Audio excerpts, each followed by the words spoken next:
بھی حافظ قرآن بنوں گا، میں بھی حافظ قرآن بنوں گا،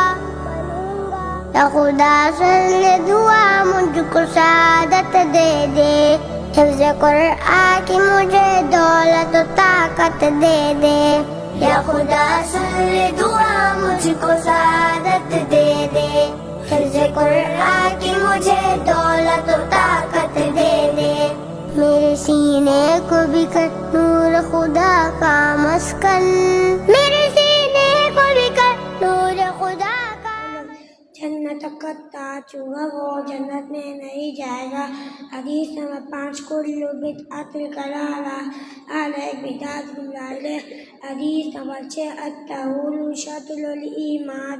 پاک رہنا ایمان کا حصہ ہے، حدیث نمبر 7 الظلم ظلمات یوم القیامۃ، قیامت کے دن اندھیروں کی صورت میں ہوگا۔ على خلق عظیم فبما رحمة من اللہ لنت لهم ولو كنت فظا غلیظ القلب لانفضوا من حولك۔ ثمامہ بن اسال جب آئے قیدی بن کر آئے، دشمن بن کر آئے، لیکن جب گئے تو دوست بن کر گئے، جانثار بن کر گئے۔ طہارت داعی اللہ کا ظاہر بھی پاک ہونا ضروری ہے اور باطن بھی پاک ہونا ضروری ہے۔ دوسرے نمبر پر وہی لوگ ہیں جو اس قرآن کو سمجھنے کے لیے، اس کا معنی مفہوم سمجھنے کے لیے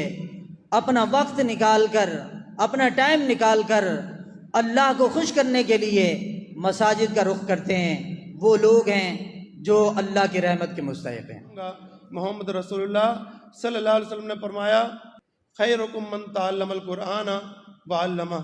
تم میں سے بہترین شخص وہ ہے جو قرآن کو سیکھتا ہے اور سکھاتا ہے۔ لوگوں ہم تلاش کرتے ہیں نا بہترین لوگ، آؤ تلاش کریں ان جگہوں پر۔ یہ وہ لوگ بیٹھے ہیں جن میں حافظ، عالم، شیوخ، جنازے پڑھانے والے، نکاح پڑھانے والے، یہ وہ لوگ ہیں جو تیار ہوں گے۔ کہ دیکھیں ہمارے پاس یا 5 وہ طلباء جو حافظ قرآن ہوئے ہیں، ظاہر سی بات ہے ان کے بھائی بھی ہے، ان کے والد محترم، ان کے تایا، ان کے چاچو، ان کی فیملی کے اندر یہ لوگ موجود ہوں گے۔ ان حفاظ کو اگر ہم چاہتے ہیں کہ یہ مستقبل ان کا اچھا ہو، یہ دین پر قائم دائم رہے، تو اس کے لیے ہمیں اپنے آپ کو تبدیل کرنا پڑے گا۔ اللہ تبارک و تعالیٰ وہ ذات ہے جس نے ان پڑھ لوگوں میں انہی میں سے رسول بھیجا، یتلو علیہم آیاتہ، جو اللہ رب العالمین کی نازل کردہ آیات ان لوگوں پر تلاوت کرتے ہیں، ویزکیہم، اور ان کے تزکیہ نفس کرتے ہیں، ان کے ظاہر اور باطن کے پاک و صاف کرنے کی مکمل کوشش کرتے ہیں، وَيُعَلِّمُهُمُ الْكِتَابَ وَالْحِکْمَةَ، اور انہیں کتاب اور حکمت کی تعلیم دیتے ہیں۔ مسکن میرے سینے کو بھی کر نور خدا کا مسکن، میری نس نس کو تلاوت کی حلاوت دے دے، یا خدا سن لے دعا مجھ کو سعادت دے دے، حفظ قرآن کی مجھے دولت و طاقت دے دے،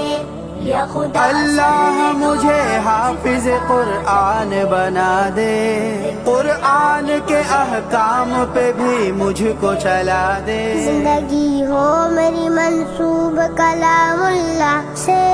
زندگی ہو میری منسوب کلام اللہ سے، زندگی ہو میری منسوب کلام اللہ سے، پیارے آقا کی مجھے نسبت و طاعت دے دے، یا خدا سن لے دعا مجھ کو سعادت دے دے، حفظ قرآن کی مجھے دولت و طاقت دے دے، میرے ماں باپ کے سر پر بھی تاج عالی ہو، میرے ماں باپ کے سر پر بھی تاج عالی ہو، میرے ماں باپ کے سر پر بھی تاج عالی ہو، ہر جگہ میری وجہ سے انہیں عزت دے دے، یا خدا سن لے دعا مجھ کو سعادت دے دے، حفظ قرآن کی مجھے دولت و طاقت دے دے، رب اجعل القرآن حجة لنا، اللہ اللہ اللہ، جس نے بھی ساتھ دیا میرا حفظ کرنے میں، جس نے بھی ساتھ دیا میرا حفظ کرنے میں، جس نے بھی ساتھ دیا میرا جنت میں لے جانے کی اجازت دے دے، یا خدا سن لے دعا مجھ کو سعادت دے دے، حفظ قرآن کی مجھے دولت و طاقت دے دے، میرا کردار ہو گفتار ہو قرآن کی جھلک، میرا کردار ہو گفتار ہو قرآن کی جھلک، میرا کردار ہو گفتار ہو قرآن کی جھلک، چھوڑ کر لذتوں کو ذوق تلاوت دے دے، یا خدا سن لے دعا مجھ کو سعادت دے دے، حفظ قرآن کی مجھے دولت و طاقت دے دے، یا خدا اللہ مجھے حافظ قرآن بنا دے، قرآن کے احکام پہ بھی مجھ کو چلا دے۔ مقصد